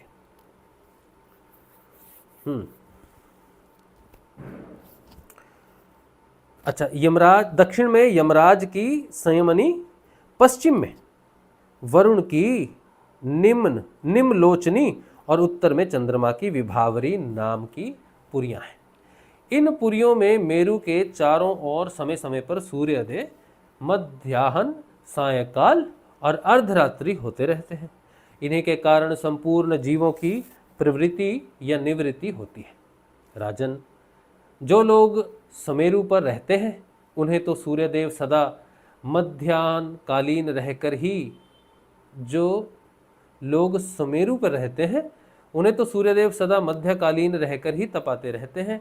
वे अपनी गति के अनुसार अश्विनी आदि नक्षत्रों की ओर जाते हुए यद्यपि मेरु को बाईं ओर रखकर चलते हैं। चलो, अभी तो मैं हंस नहीं रहा हूँ जब हंसूंगा तो वैसे ऐसे कर लूँगा आवाज़ थोड़ी जो है वो रुक के आ रही होगी। चलो, अच्छा इन्हीं के कारण संपूर्ण जो लोग समेरु पर रहते हैं उन्हें तो सूर्यदेव सदा मध्यकालीन रहकर ही तपाते रहते हैं। ये नॉर्थ पोल की बात हो रही है मुझे लगता है। वे अपनी गति के अनुसार अश्विनी आदि नक्षत्रों की ओर जाते हुए यद्यपि मेरु को बाईं ओर रखकर चलते हैं, तो भी सारे ज्योतिर्मंडल का घुमाने वाली निरंतर दाईं ओर बढ़ती हुई प्रवाह वायु द्वारा घुमा दिए जाने से वे उसे दाईं ओर रखकर चलते जान पड़ते हैं। जिस पुरी में सूर्य भगवान का उदय होता है, उसके ठीक दूसरी ओर की पुरी में वे अस्त होते मालूम होंगे, और जहां वे लोगों को पसीने पसीने करके तपा रहे होंगे, उसके ठीक सामने की ओर आधी रात होने के कारण वे उन्हें निद्रावश किए होंगे। जिन लोगों को मध्याह्न के समय वे स्पष्ट दिख रहे होंगे, वे ही जब सूर्य सौम्य दिशा में पहुंच जाएंगे तब उनका दर्शन नहीं कर सकेंगे। यही है उत्तर नॉर्थ पोल और साउथ पोल। तो 6 महीने दिन 6 महीने रात रहती है वहाँ पर। सूर्यदेव जब इंद्र की पुरी से यमराज की पुरी को चलते हैं, तब 15 घड़ी में वे 2.25 करोड़ और 12.5 लाख योजन से कुछ 25,000 योजन अधिक चलते हैं। देखो बड़ी विचित्र बात है कि वैज्ञानिक कहते हैं कि सूर्य स्थिर है, पृथ्वी घूमती है, लेकिन शास्त्रों में वर्णन आता है कि सूर्य के घोड़े हैं। सूर्यदेव बड़ी तेज गति से आते हैं, हनुमान जी भी जाते हैं ना, वो शिक्षा लेते हैं तो बिल्कुल समान गति से चलना पड़ता है उनको। अब यहाँ सूर्यदेव की गति है, कहाँ जा रहे सूर्यदेव? हमें तो एक धरती घूम रही है, धरती घूमने से ही हमारे उत्तरायण और दक्षिणायन माने जाते हैं। सूर्य थोड़ी घूमता धरती के आजू बाजू, है ना? नहीं घूमता ना। तो शास्त्रों में लिखा है, तो किस हिसाब से लिखा होगा? किस हिसाब से लिखा होगा? लिखा होगा किसी हिसाब से जो हम नहीं जान पा रहे। क्या भाई? फिर उसके बाद पढ़ते हैं फिर इसी क्रम से वे वरुण और चंद्रमा की पुरियों को पार करके पुनः इंद्र की पुरी में पहुंचते हैं। एक्चुअली ये बात ठीक भी है कि वो पृथ्वी को इस तरह से चलाते हैं कि वो स्वयं पृथ्वी पर जो प्रकाश पड़ रहा है, इधर पड़ रहा है, पृथ्वी घूम रही है उनके गुरुत्वाकर्षण से जुड़ के, तो वो घुमा रहे हैं उसको इस तरह से। एक तरह से सूर्यदेव ही हैं जो जिनका प्रकाश इधर उधर पड़ रहा है ना। उस हिसाब से सूर्य की गति के हिसाब से, अगर सूर्य की दिशा के हिसाब से देखा जाए कि सूर्य नियंत्रण कर रहा है, पृथ्वी को घुमा रहा है। और वो कैसे घुमा रहे हैं? अपनी शक्ति से। वो सूक्ष्म रूप से वाहन के रूप में चल रहे हैं, लेकिन बाहर भौतिक रूप से वो हमें क्या दिखेंगे? स्थिर दिखेंगे। अभी सूर्य ऊपर दिखता है हमें तो कोई घोड़े नहीं दिखते भैया।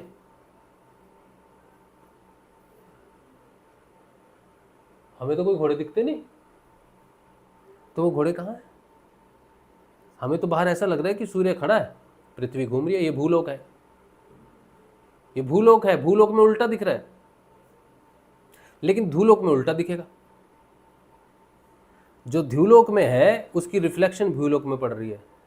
दोनों गतियां उल्टी है ना। ये मणिपुर से नीचे की गति है, मणिपुर से ऊपर की गति है। हो सकता है ना। विज्ञानी कहेंगे यार ये तो गलत लिखा है, तुम्हारे शास्त्र गलत है। तो हम कहेंगे भैया तुम भूमंडल में देख रहे हो, ये तो पहले ही लिख दिया उन्होंने, भूमंडल का अलग है, ये द्विमंडल का विचार चला। द्विमंडल कहाँ है तुम बताओ? ध्युलोक कहाँ है? तो बोलेंगे कौन सा ध्युलोक? वैज्ञानिक ध्युलोक को नहीं जान सकते, भूलोक को ही जान सकते हैं। तो भूलोक उल्टा, भौतिक जगत उल्टा है, आध्यात्मिक जगत उल्टा है। बीज यहाँ है, अध्यात्म का बीज यहाँ है, और पेड़ वृक्ष छाया वो फल सारे नीचे है। तो भौतिक जगत में वृक्ष नीचे होता है, पेड़ ऊपर फल ऊपर लगता है, लेकिन अध्यात्म में बीज ऊपर होता है, पेड़ नीचे। तो अध्यात्म उल्टा है भौतिकता से, है ना। हाँ सही पकड़े हैं।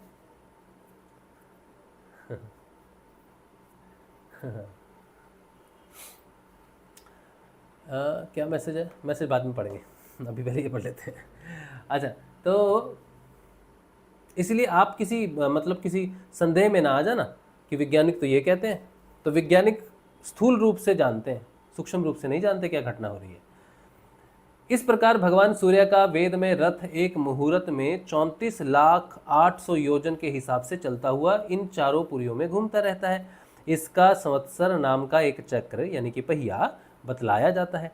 इसमें मास रूप 12 अरे हैं, ऋतु रूप 6 नेमियां हैं, 3 चौमासे रूप 3 नाभि हैं, इस रथ की धुरी का एक सिरा मेरू पर्वत की चोटी पर है और दूसरा मानसोत्तर पर्वत पर। इसमें लगा हुआ यह पहिया कोल्हू के पहिए के समान घूमता हुआ मानसोत्तर पर्वत के ऊपर चक्कर लगाता है। इस धुरी में जिसका मूल भाग जुड़ा हुआ है, ऐसी एक धुरी और है, वह लंबाई से इसके चौथाई है। उसका ऊपरी भाग तैल यंत्र के धुरे के समान ध्रुव लोक से लगा हुआ है। क्या बात है। उसका ऊपरी भाग तैल यंत्र के धुरे के समान ध्रुव लोक से लगा हुआ है। ध्रुव कांस्टेंट है वो पॉइंट। इस रथ में बैठने का स्थान 36 लाख योजन लंबा और 9 लाख योजन चौड़ा है। इसका जुआ भी 36 लाख योजन ही लंबा है। उसमें अरुण नाम के सारथी ने गायत्री आदि छंदों के से नाम वाले 7 घोड़े जोत रखे हैं। वे ही इस रथ पर बैठे हुए भगवान सूर्य को ले चलते हैं। सूर्य देव के आगे उन्हीं की ओर मुंह करके बैठे हुए, अरे वाह, अरुण उनके सारथी का कार्य करते हैं। देखो, सूर्य देव पीछे बैठे तो अरुण देव जो है वो उस तरफ नहीं मुंह करके बैठे हुए, वो सूर्य देव की तरफ ही मुंह करके बैठे हुए, ऐसा लिखा है। क्या कहते हैं, वे इस रथ पर बैठे हुए सूर्य भगवान को ले चलते हैं। सूर्य देव के आगे उन्हीं की ओर मुंह करके बैठे हुए अरुण उनके सारथी का कार्य करते हैं। देखो है ना अजीब बात। नॉर्मल रथ में तो भैया सारथी घोड़ों को पकड़ के चला रहा है ना, उसकी तो पीठ है ना, रथी की तरफ पीठ है उसकी। लेकिन सूर्य भगवान का जो रथ है जिसमें अरुण सारथी हैं, वो पीठ नहीं, वो सूर्य देव की तरफ मुख करके बैठे हैं। अब वैज्ञानिक तो कह देंगे ऐसे रथ कैसे चलेगा, तो एक्सीडेंट हो जाएगा भैया।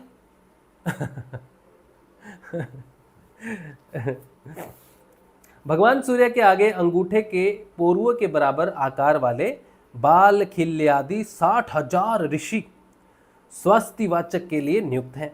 वे उनकी स्तुति करते रहते हैं। इनके अतिरिक्त ऋषि, गंधर्व, अप्सरा, नाग, यक्ष, राक्षस और देवता भी, जो कुल मिलाकर 14 हैं, किंतु जोड़े से रहने के कारण 7 गण कहे जाते हैं। प्रत्येक मास में भिन्न भिन्न नाम वाले होकर अपने भिन्न भिन्न कर्मों से प्रत्येक मास में भिन्न भिन्न नाम धारण करने वाले आत्म स्वरूप भगवान सूर्य की क्या बात है, क्या बात है। कहते हैं नाम धारण करने वाले आत्म स्वरूप भगवान सूर्य को आत्म स्वरूप कहा गया है।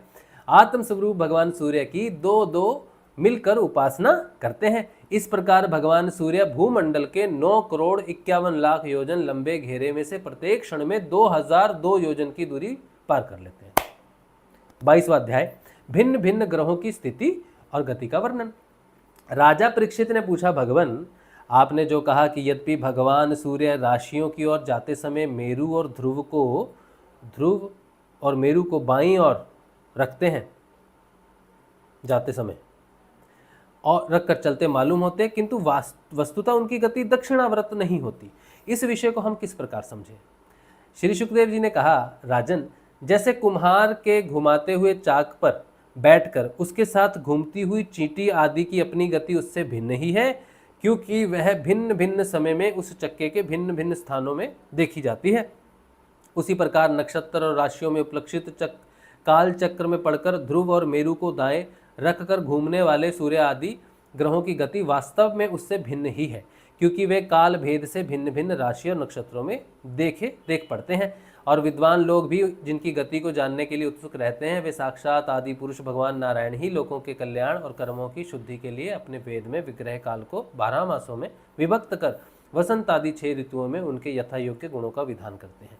इस लोक में वर्णाश्रम धर्म का अनुसरण करने वाले पुरुष वेद त्रयी द्वारा प्रतिपादित छोटे बड़े कर्मों से इंद्र आदि देवताओं के रूप में और योग के साधनों से अंतर्यामी रूप में उनकी श्रद्धा पूर्वक आराधना करके सुगमता से ही परम पद प्राप्त कर सकते हैं।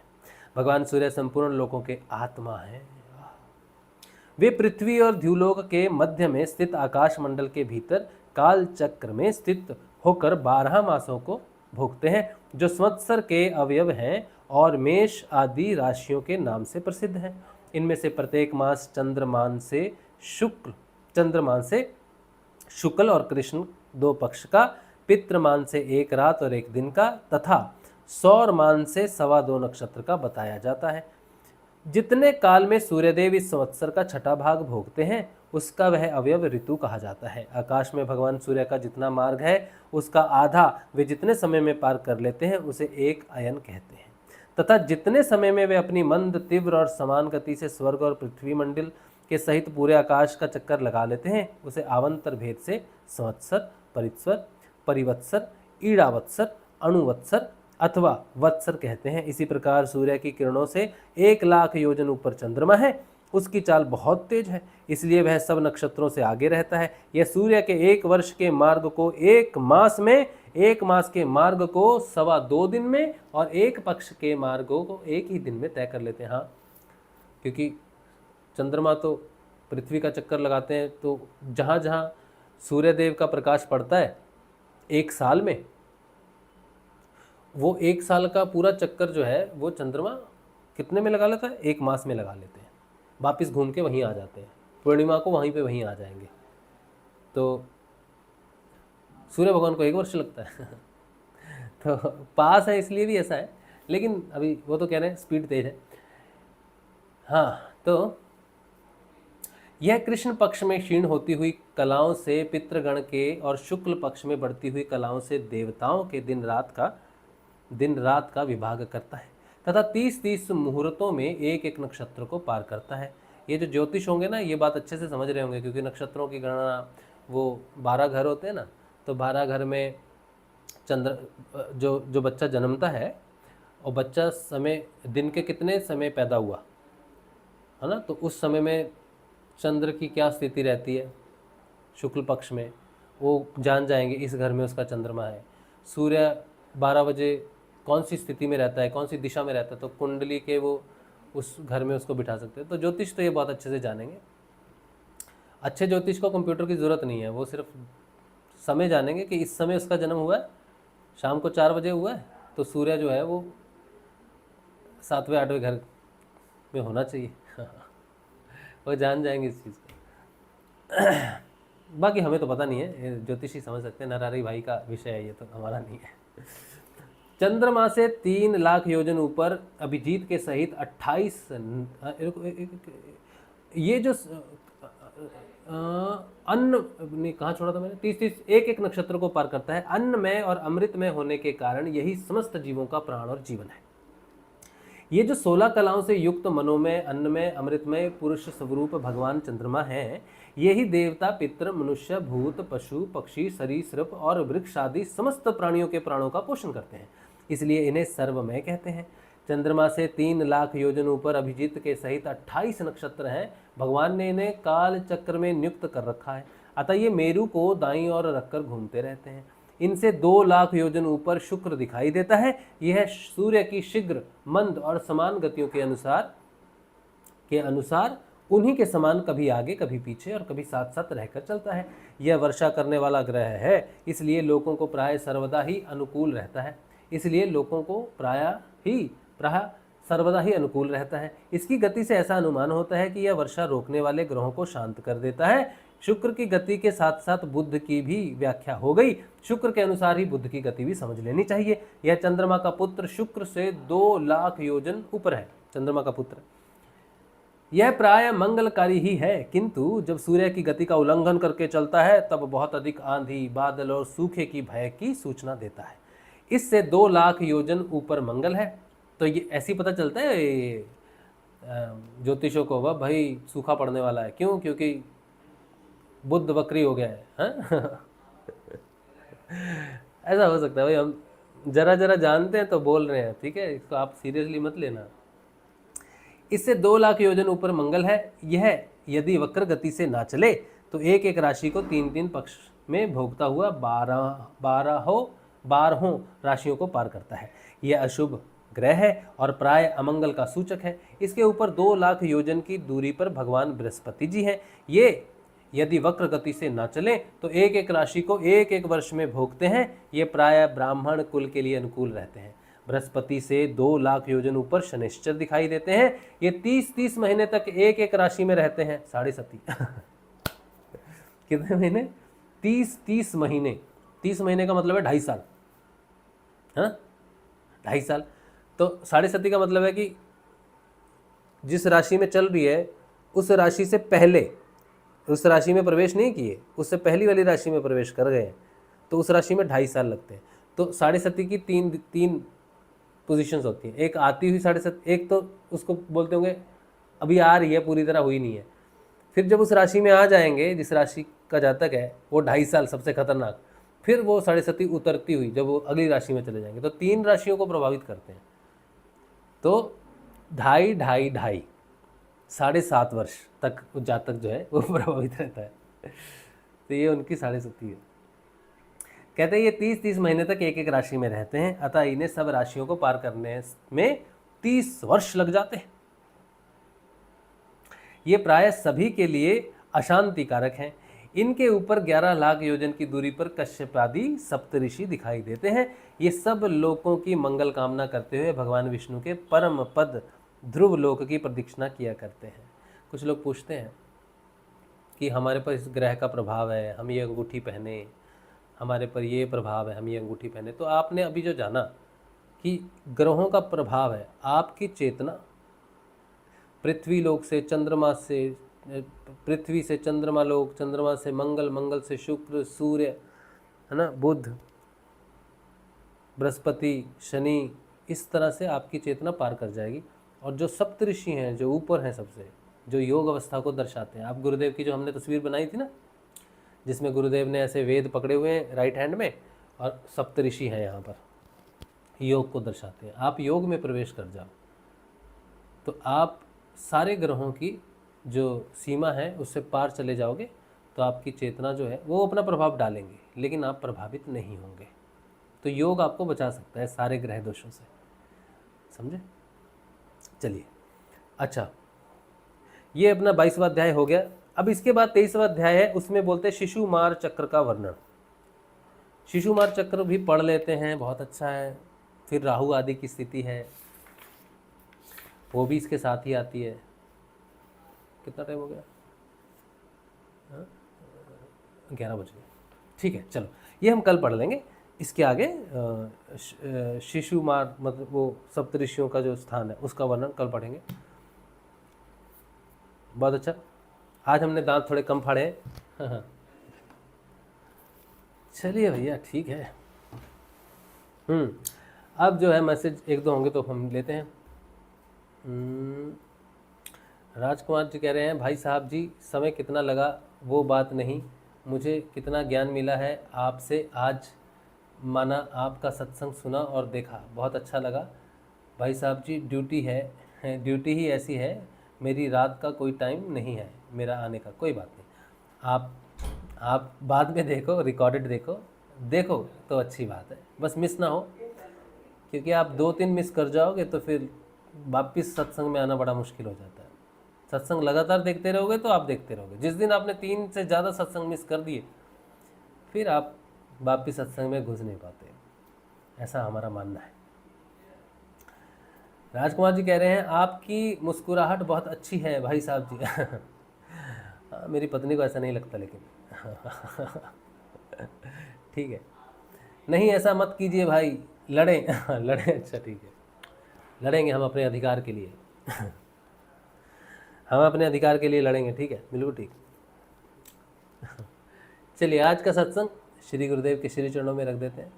कल मिलेंगे हम लोग, कल के ध्यान में और कल के सत्संग में। जय श्री गुरुदेव, जय श्री दादा।